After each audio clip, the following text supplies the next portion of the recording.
Hi guys, so welcome to this webcast on an introduction to the e-portfolio for GP trainees. My name is Dr. Jay Driscoll. I am an ST3 trainee now in the Basildon scheme in Essex. I've given this talk a couple of times now to our new ST1s. Most of the details in this talk will be generalised for all schemes, but there's a few minor details which I'll highlight when we get to them. That may be different in your locality. Okay, so let's crack on. So in this talk, I'm just going to go through the basics of the portfolio and the curriculum and why we use it. Talk you through the learning logs. We'll look at the curriculum and the competencies. Try and highlight the differences between those two and where they crop up in the portfolio. We'll touch a bit on PDPs as well, personal development plans, look at the assessments, the different types of assessments, and that's the bit where details may be slightly different in your locality. And then we'll look at preparing for the RCGP and have a quick look at the website as well, so navigating the ePortfolio website. And then after that, you guys should feel a bit more comfortable using the website. Okay, so here's just an overview. So the RCGP is your GP specialist postgrad training. Standard is over 3 years full time, although there are some 4-year programs, I believe, up in Scotland. But I'm just focusing on the 3-year training schemes in this talk. So you've got your ST1 to 3 years, and your assessment your assessments that you have comprise of your work-based placed assessments, which is essentially your e-portfolio, and then from ST2 onwards you can sit the AKT, which is the applied knowledge test. So that's the written test. And then I believe you've got to be in ST3 in order to sit the CSA, which is the clinical skills assessment, and this is more like your practical, your OSCE style exam. Okay, so there's two traditional exams, but then you've also got this work-based place assessment, which is your e-portfolio, and that runs for the duration of your training. Okay, and once you've satisfied all 3 of those parts, then you will get your CCT at the end. So the e-portfolio is a record of your training. Okay, so you've got to demonstrate evidence of competency, and you've got to show that you are progressing through 12 competency areas that the RCGP have mapped out. Okay. You've got to demonstrate there's a progression. It's also a record of your learning, so any learning activities you should record on there, and then any learning activities you link to the relevant part of the curriculum to show that you have a broad understanding and you have broad curriculum coverage. There's also a technical skills log, so this is where you are recording any examination skills, procedures, anything like that you do. Okay, all of these sorts of things are recorded as learning logs. Okay, so what's a learning log? So essentially a learning log is the backbone to your e-portfolio. Okay, there's lots of different types of learning logs that you can put in there, but essentially you see this list on the left. It's just different templates that you can use, okay, to input your information, and you don't have to use all of them, or certainly not in this area. The main ones that you would tend to use, or that I use, would be professional conversation, clinical encounter, probably tutorial and reading. Okay, and then you can use the other ones as and when you need to. Okay, so each time you put in a learning log, this is a reflective entry. Essentially, remember, everything has got to be completely anonymous from a patient's perspective, so no clinically identifiable details should be put in there. Okay, that is so important because lots of people have access to to your e-portfolio, and you don't want to get yourself in trouble by putting in identifiable information. Okay, so try and keep your learning logs as vague as possible in terms of the specifics.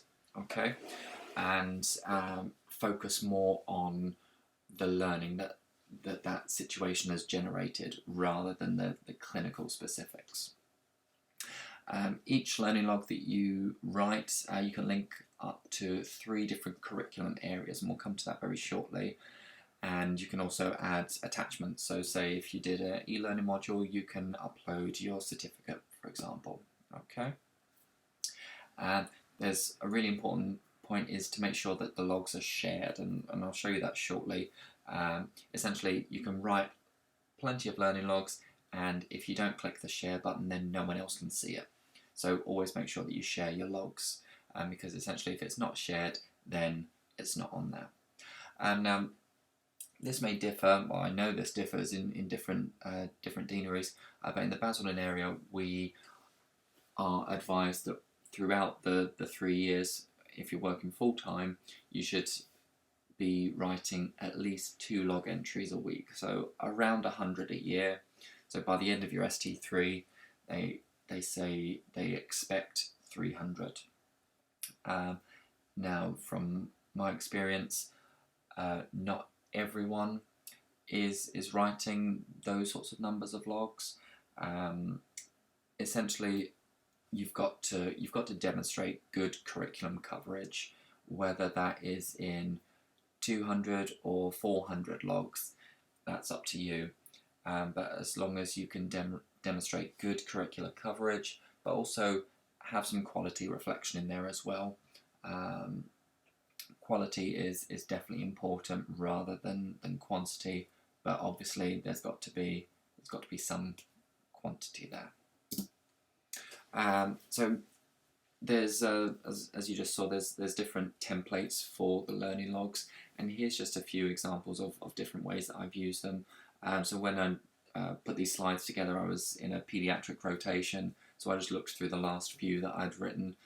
So skills, cryotherapy. I just changed from a general practice to a paediatrics rotation, so that's why there's cryotherapy in there. Clinical case was a chronic cough. I uploaded a certificate, so anything any situation where you can get a certificate, make sure you get that and stick that on your portfolio. So yeah, I did a medical student tutorial and got a certificate for that, so I made sure that was on there. I went on a course, neonatal life support, obviously you get a certificate for that, I've popped that on there. Clinical skills, so I did a LP and a neonate, so made sure that was watched and put that on there as well. Did some reading as well. I read a journal article, reflected on that, reflected on how that's going to change my practice and what I'd learned. So yeah, I put that one on there as well. So any reading that you do as well is important to make sure that you reflect on that and document it. Make sure that that's in your portfolio. So now we come to the curriculum. So here is a list of the different parts of the curriculum. Okay, these are the areas where you can link your learning logs to. So you'll see there's quite a few areas. There's 25 areas. Essentially, each learning log that you write, you can link to up to 3 different curriculum descriptors. You don't have to link to the 3, but if you can, I certainly would. And by the end of the 3 years, you need to have decent coverage over all of these areas. Okay, it's important to think about your slightly more difficult areas earlier on. Okay, you don't want to get to your last 4 months in ST3 and then realise actually you've not written any logs on, say, care of people with intellectual disability, for example. Okay, and I would hope that you don't get to the end of ST3 and not have any logs on skin problems. Okay, so think about the difficult ones early on and maybe try and plan how you're going to get them in there. And keep an eye on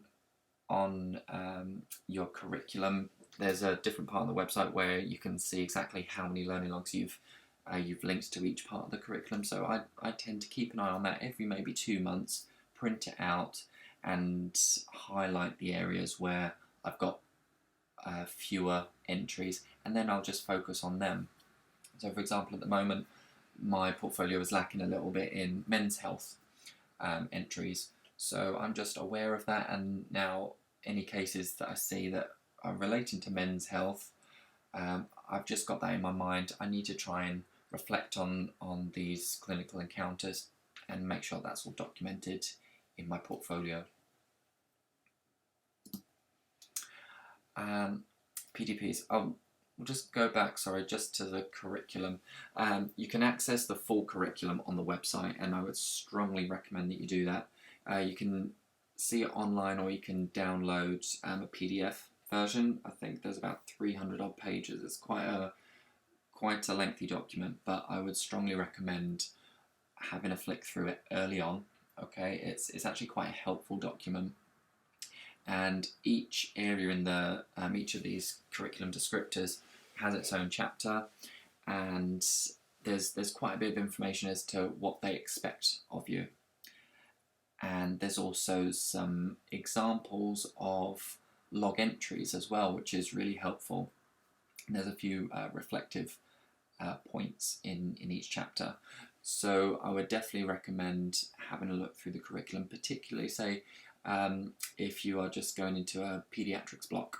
Make sure that you read the child health section very, very well beforehand, because that would just give you so many pointers as to how best to utilise your time and what sorts of things you should be looking out for during your rotation to really maximise your reflective entries. As I said, you can download that on the RCGP website, and I prefer the downloaded version, the PDF version, because otherwise the online version, there's a lot of clicking around, and you can kind of lose where you are, as the PDF version is all quite neat. So PDPs, I'm sure you would have encountered these before. Essentially, it's a personal development plan. So in the local area, we are told to have at least 3 at the start of each placement for what you aim to achieve over the next 6 months, and then at the end of your placement, you review these PDPs with your educational supervisor.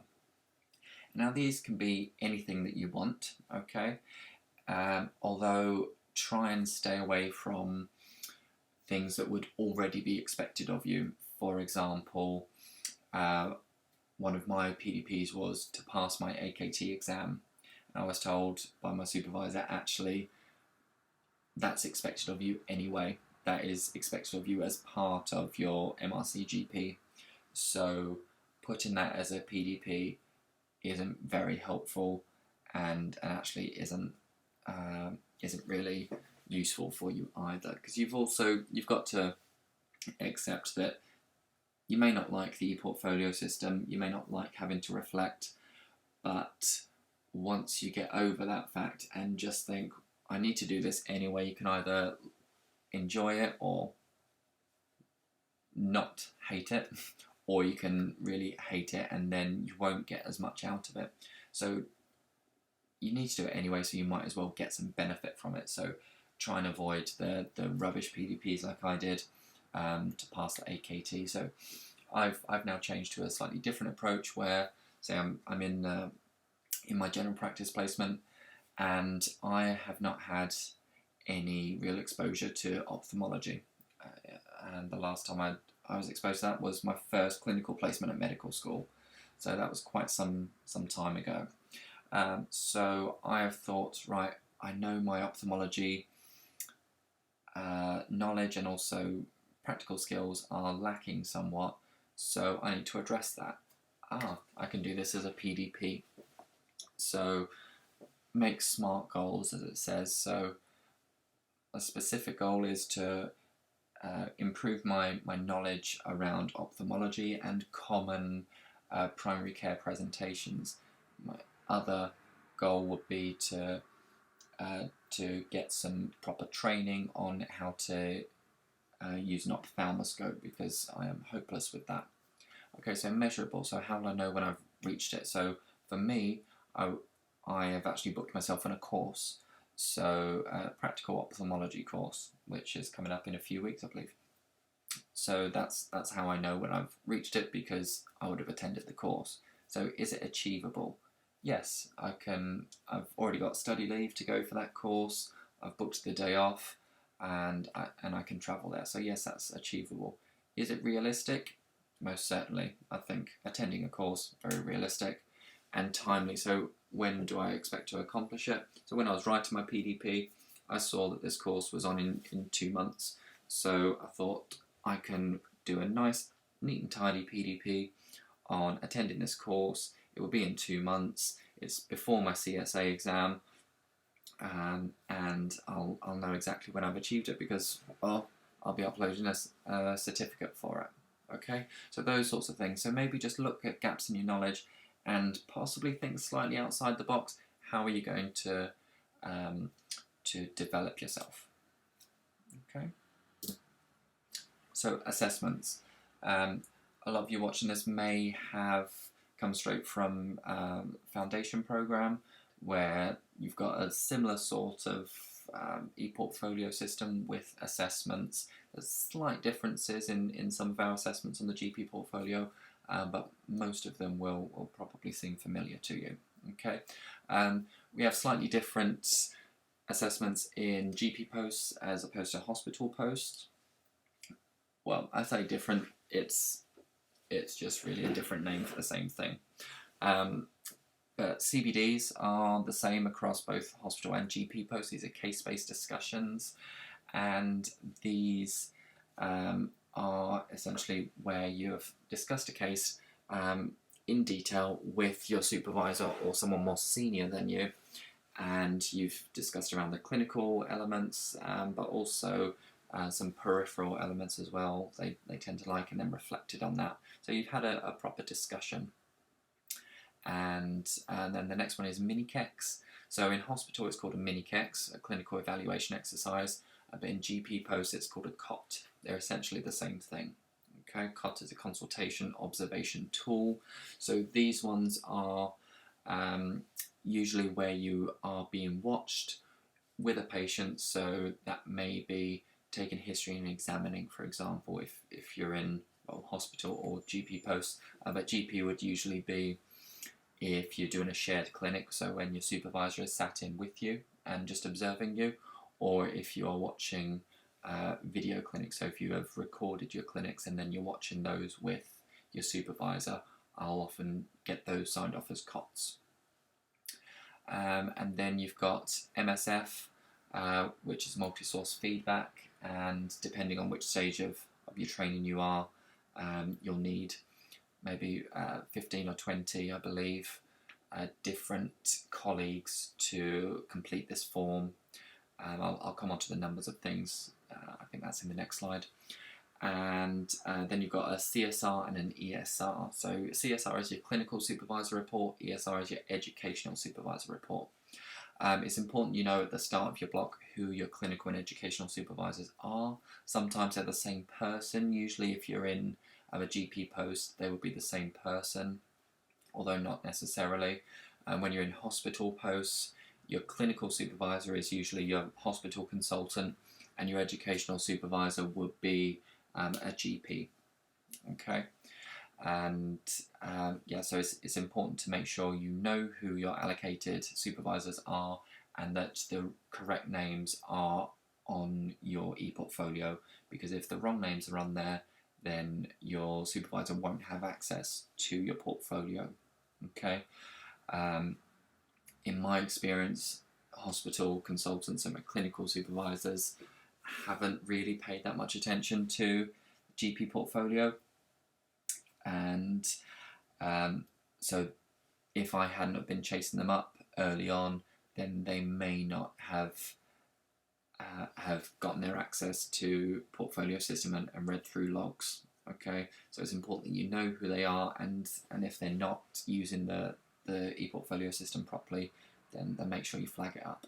Another one is also the PSQ. Now this is only in your GP post. This is a patient satisfaction questionnaire, and this is a questionnaire. I think there's about 15 or 20 questions that is given out to your patients, and it is basically what do the patients think of you.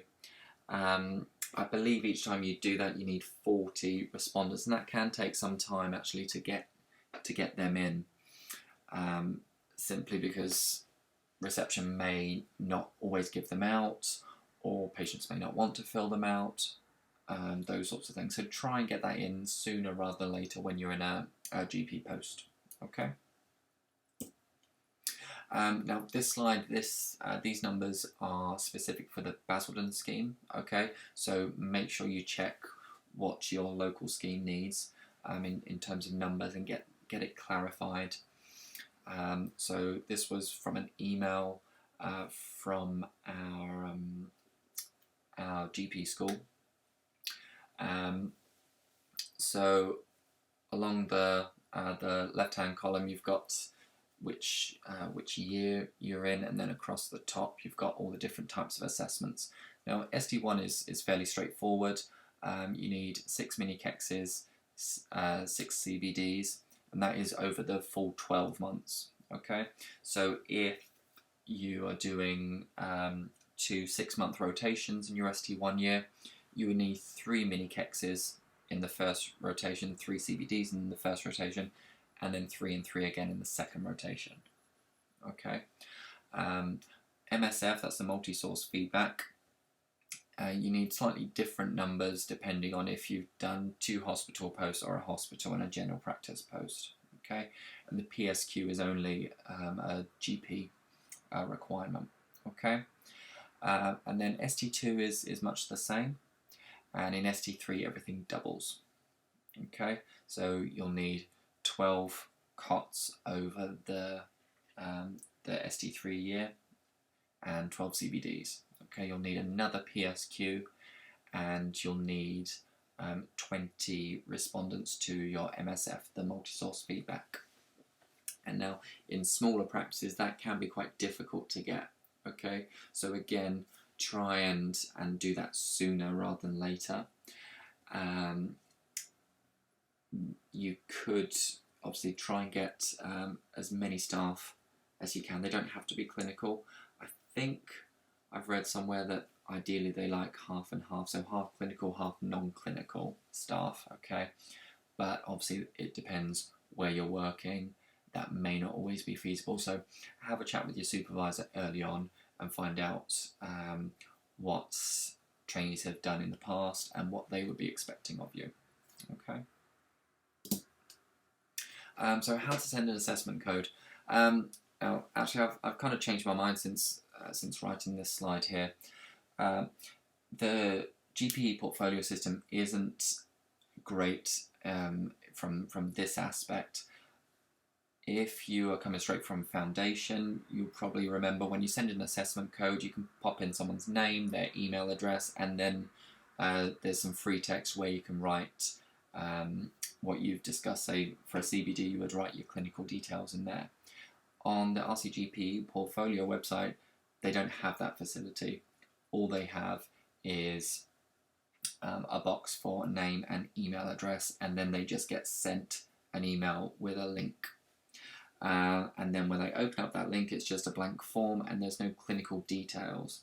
So I find, particularly for when in hospital posts and you're wanting someone to fill out a CBD, people will agree to it, but then they might not do it for a week to sometimes 4 weeks.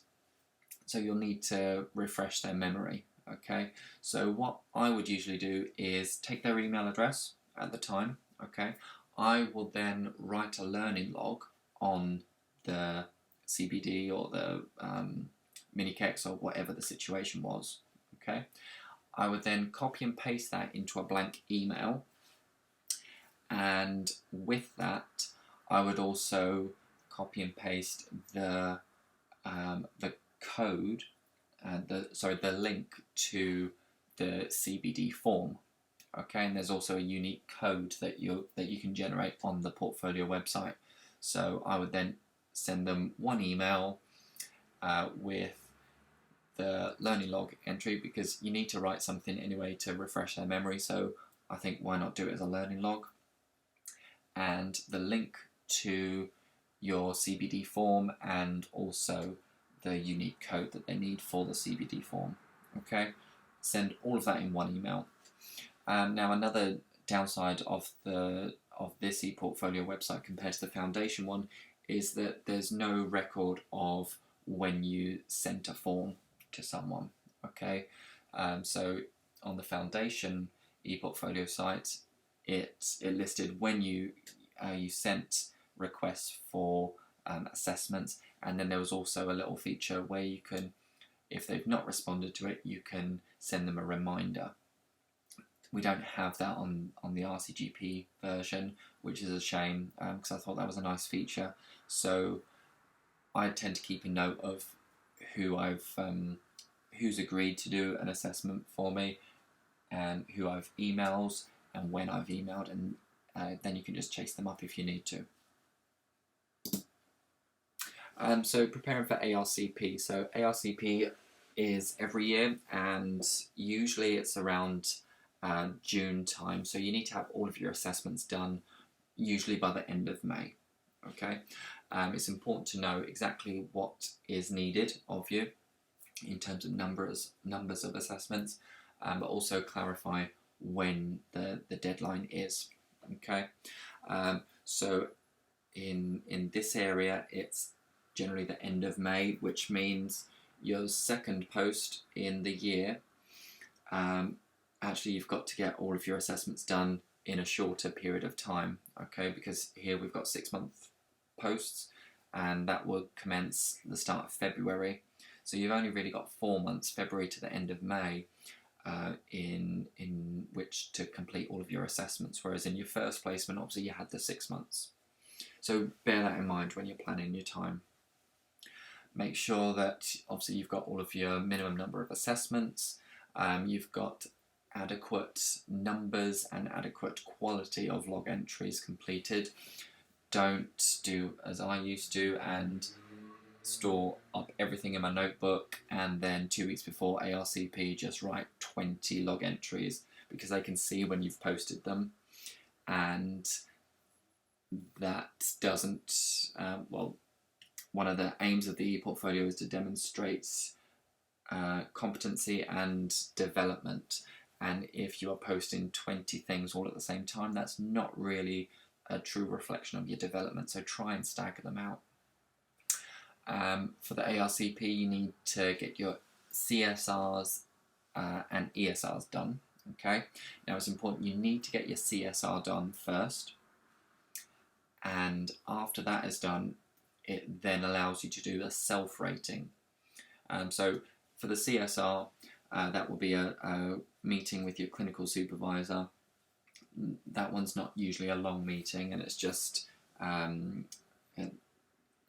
typical kind of end of placement meeting.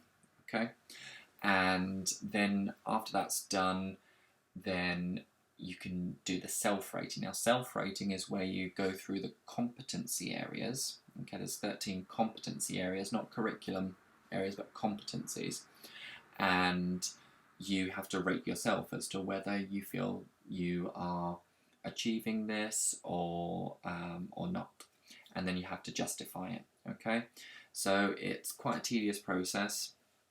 You have to go through each competency area and link some learning logs to them, but also write a little justification as to why you think you are or are not meeting the requirement.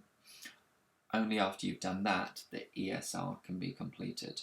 Okay, so it's important that all of this is planned in advance, so that you plan and you have a date for your CSR, because you can't do the next few steps without that. So get that one in the diary early on, get your ESR in the diary early on, okay, and give yourself a little bit of leeway in case you're sick, your consultant forgets, or your consultant, they tend to like their holidays right before ARCP, so try and get them done sooner rather than later.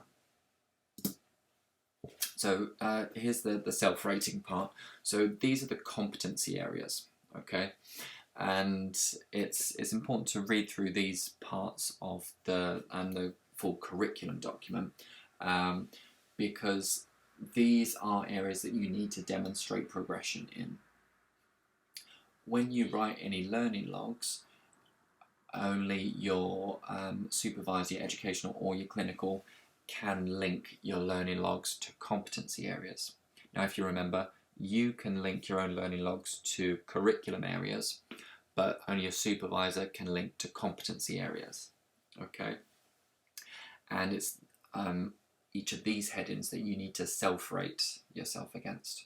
Okay, it's important to be aware of these different competency areas because you need to demonstrate these throughout your learning logs.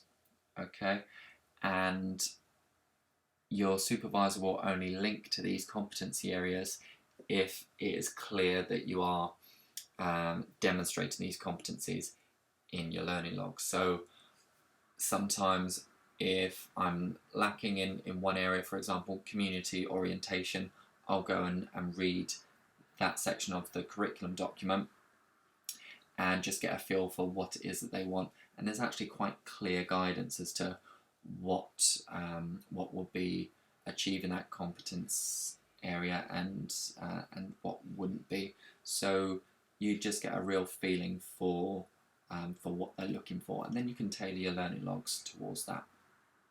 Okay. If you write plenty of learning logs that are very varied, it makes it much easier come the self-rating time because you would have done 80% of the work throughout the year.